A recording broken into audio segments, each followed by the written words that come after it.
So, a few more features with Zoom. The first thing that you should be aware of is how you can see different participants. So by default, you can only see the participant who is speaking. If you want to change that, you can show non-video participants if people don't have their videos enabled. And you can go from speaker view to gallery view. So another thing that you can see here is that everyone has joined and muted their audio, except for Bob. Bob hasn't joined his audio yet. So I can send him a message.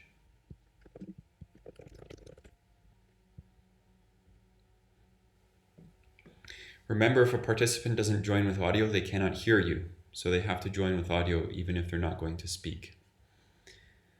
So we can go back to hide non-video participants. Speaker view, it would just show me as the host because we don't have any other speakers right now. Gallery view, it will just show the other participants. Next is breakout rooms.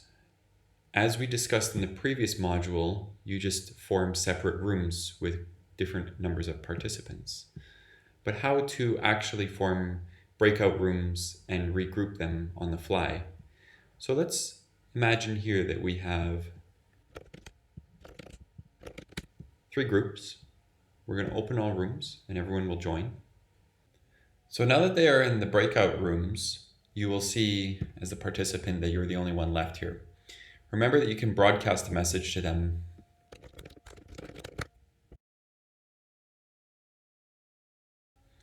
And it will appear at the top of each of their screens. So imagine that we're doing the activity pass this on from the module 2 that I demonstrated to you. I would move each individual to the next group. They will move automatically, so they will get a notification on their screen that they're being moved. It might take a few minutes to go through, depending on the participant's internet connection. One other thing to keep in mind is that Zoom automatically groups everyone according to alphabetical order.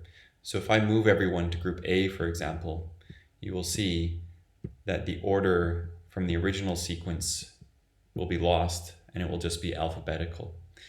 So if you're trying to plan a partnership activity of AB, AB, AB, it might be kind of difficult. So you might need to keep notes to remember what partner each person was.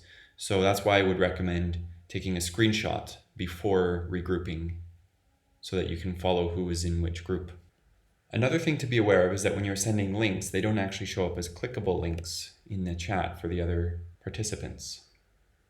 It depends on their operating system. Sometimes they can click on it and it's easy for them to access. Sometimes they have to manually copy it.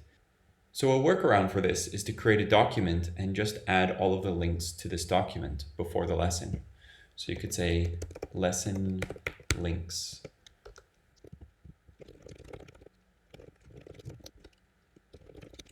You can prepare yourself for this by actually making all of the links invisible and then just coming back to them and highlighting them as you go through each step of the lesson.